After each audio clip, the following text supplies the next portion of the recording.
മന്ദാരം ചാനലിലേക്ക് എല്ലാവർക്കും സ്വാഗതം. ഇന്ന് ഞാൻ തയ്യാറാക്കിയിരിക്കുന്നത് വളരെ എളുപ്പമുള്ളതും എന്നാൽ വളരെ ടേസ്റ്റി ആയിട്ടുള്ളതുമായ ഒരു മെഴുക്കുവരട്ടിയാണ്.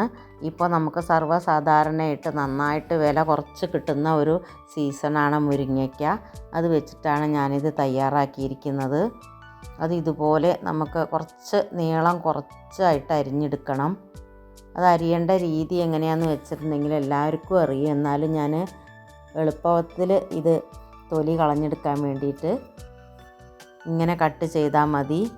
ഒരു സൈഡ് മുക്കാൽ ഭാഗമായിട്ട് നമ്മൾ കട്ട് ചെയ്ത് നിർത്തിയിട്ട് അത് ഇതുപോലെ വലിച്ചാൽ ഒരു സൈഡ് ക്ലിയർ ആവും. ഇനി ഓപ്പോസിറ്റ് സൈഡ് വെച്ചിട്ട് വേണം അടുത്ത പീസ് മുറിച്ചെടുക്കാൻ.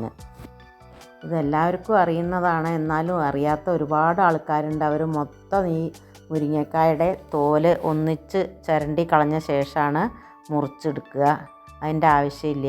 ഇതുപോലെ ഓരോ സൈഡായിട്ട് നമുക്ക് തൊലി ഇതുപോലെ വലിച്ച് കളഞ്ഞാൽ മതിയാവും. ഒന്നിച്ചിട്ട് ഇതുപോലെ ചുരണ്ടി കളയേണ്ട ആവശ്യമില്ല. ഇങ്ങനെ മുറിച്ചെടുക്കാൻ അറിയാത്തവർക്ക് വേണ്ടിയിട്ട് മാത്രമാണ് ഞാനിത് കാണിച്ചത്. ഇങ്ങനെ ഞാൻ ഏകദേശം 1/2 കിലോ മുരിങ്ങയ്ക്ക ഉണ്ടാവും. അതായത് 5-6 മുരിങ്ങയ്ക്ക ഇതുപോലെ തൊലി നീക്കി എടുത്തിട്ടുണ്ട്. നമ്മളെ ഇഷ്ടത്തിനനുസരിച്ചിട്ട് നമുക്ക് 1 കിലോ അല്ലെങ്കിൽ 10-15 ആൾക്കാർക്കനുസരിച്ചിട്ട് നമുക്കിത് മുറിച്ച് തയ്യാറാക്കാവുന്നതേ ഉള്ളൂ. വളരെ ടേസ്റ്റിയാണിത്. ഇതുപോലെ എല്ലാ സൈഡിലത്തെയും തൊലി നമുക്ക് നീങ്ങി കിട്ടും ഞാൻ പറഞ്ഞ പോലെ ചെയ്യുകയാണെങ്കിൽ. ഇനി നമുക്കിത് നന്നായിട്ട് കഴുകിയ ശേഷം ഒരു ചീനച്ചട്ടിയിലേക്ക് ഒഴിച്ചു കൊടുക്കാം.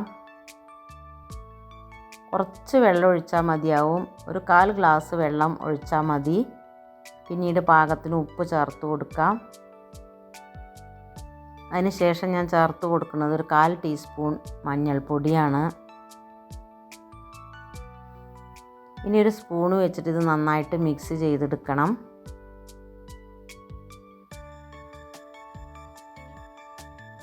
മഞ്ഞൾപ്പൊടി ഉപ്പും എല്ലാം കൂടിയും എല്ലാ കഷ്ണത്തിലേക്കും ഏകദേശം പിടിച്ച് കിട്ടണ മാതിരി ഇളക്കിയ ശേഷം അടച്ച് വേവിച്ചെടുക്കാം. ഒരു മീഡിയം ഫ്ലെയിമിൽ ഒരു 10 മിനിറ്റ് വെച്ചാൽ മതിയാവും. വല്ലാതെ ഇത് അളഞ്ഞു പോവരുത്. വെന്തിട്ട് ഒരു 1/4 ഭാഗത്തിൽ വെന്ത് കിട്ടിയാലും മതി. വീണ്ടും നമ്മളിത് അടുപ്പത്ത് വെച്ചിട്ട് വേവിച്ചെടുക്കുന്നുണ്ട്. ഇതുപോലെയാണ് നമുക്കിത് കിട്ടുക. വെള്ളമൊക്കെ ഏകദേശം വറ്റിയിട്ടുണ്ട്, എന്നാലും ഇതിൽ കുറച്ച് വെള്ളമുണ്ട്. അത് നമ്മൾ ഊറ്റി കളയേണ്ട ആവശ്യമുണ്ട്. ഞാനിപ്പോൾ ഒരു അരിപ്പ പാത്രം വെച്ചിട്ട് അതിലേക്കാണ് ഊറ്റിയെടുക്കുന്നത്. അടിയിൽ വേറൊരു പാത്രം വെച്ച് കൊടുത്തിട്ട് അതിലേക്ക് ഊറ്റിയിടുകയാണ് ചെയ്യണത്. എന്നാൽ എല്ലാം ഒരുപോലെ വെള്ളം വാർന്ന് കിട്ടും. കുറച്ചൊക്കെ വെള്ളം നമുക്കിതിൽ നിന്നാലും കുഴപ്പമൊന്നുമില്ല. ഞാനിപ്പോൾ അരിപ്പ പാത്രത്തിലേക്ക് മാറ്റിയിരുന്നേ ഉള്ളൂ. അല്ലെങ്കിൽ കുറച്ച് ഇതുപോലെ കോരി നമ്മൾ എണ്ണയിലേക്ക് ഇട്ട് കൊടുത്താലും മതിയാവും. പിന്നീട് ഞാൻ ആ ചീനച്ചട്ടി തന്നെ കഴുകിയിട്ടാണ് ഉപയോഗിക്കുന്നത്. കുറച്ച് വെളിച്ചെണ്ണ ഒഴിച്ചു കൊടുത്തു. വെളിച്ചെണ്ണയിൽ പാകം ചെയ്യണതാണ് ഇതിന് ടേസ്റ്റ്. ഒരു വലിയ സവാള എടുത്തിട്ട് നന്നായിട്ട് ചതച്ചെടുത്തതാണിത്, കട്ട് ചെയ്തതല്ല. കുറച്ച് വലിയ പീസാക്കിയിട്ട് മിക്സിയിൽ ഒന്ന് ക്രഷ് ചെയ്തെടുത്തതാണ്. ഇനി അത് ഈ വെളിച്ചെണ്ണയിൽ കടന്നിട്ടൊന്ന് മൂക്കട്ടെ. അതിലേക്ക് വേണ്ടിയിട്ടുള്ള ഉപ്പ് നമുക്ക് ചേർത്ത് കൊടുക്കാം. നമ്മൾ മുരിങ്ങയ്ക്ക വേവിക്കുമ്പോൾ ഇട്ടിട്ട് കൊടുത്തിട്ടുണ്ട്. അതുകൊണ്ട് ഇതിലേക്ക് ചേർക്കുമ്പോൾ ശ്രദ്ധിച്ചിട്ട് വേണം ചേർത്ത് കൊടുക്കാൻ.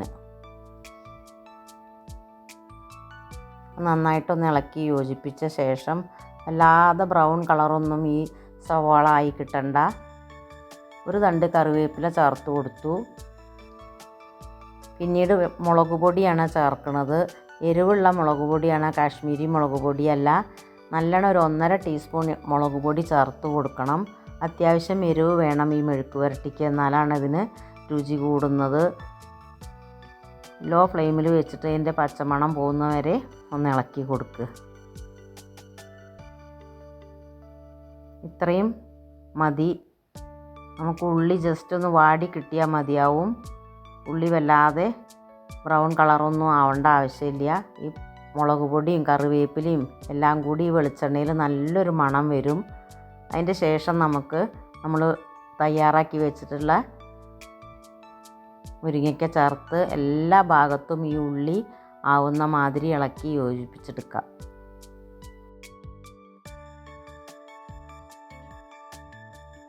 പെട്ടെന്ന് നമുക്കിപ്പോൾ ഇത് തയ്യാറാക്കിയെടുക്കാൻ പറ്റിയിട്ടില്ലേ, അതാണ് ഞാൻ പറഞ്ഞ എളുപ്പത്തിൽ തയ്യാറാക്കാമെന്ന്. ഇനി ഇതൊരു 2-3 മിനിറ്റ് നേരം കൂടി ഒന്ന് അടച്ച് വയ്ക്കുക.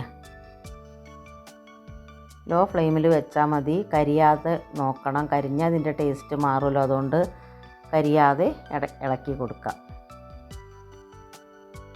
ഒട്ടും വെള്ളമൊന്നുമില്ല ഉണ്ടാവാൻ പാടില്ല. വെള്ളത്തോട് കൂടിയിട്ടാകുമ്പോൾ നമുക്കിത് കുഴഞ്ഞിരിക്കും. അത്ര വെള്ളം നമുക്ക് പറ്റില്ല. കുറച്ച് വെള്ളം ഉണ്ടെങ്കിൽ അത് ഇതുപോലെ വലിയിപ്പിച്ചെടുക്കണം.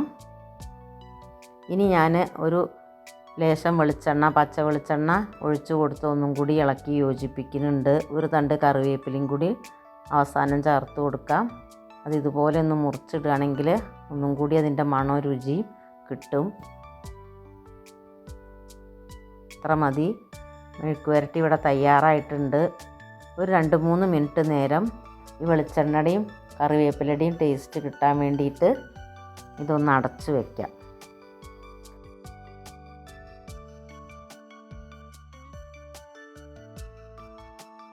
വീണ്ടും ഒരു 2-3 മിനിറ്റിന് ശേഷം തുറന്ന് നോക്കാം.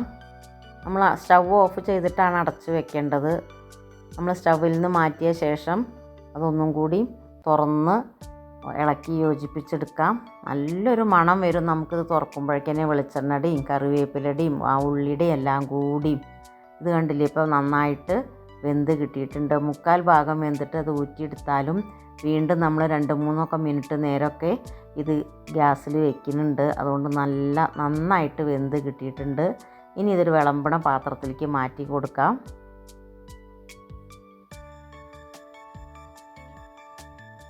എൻ്റെ ഈ വീഡിയോ നിങ്ങൾക്കൊക്കെ ഇഷ്ടപ്പെട്ടു എന്ന് വിചാരിക്കുന്നു.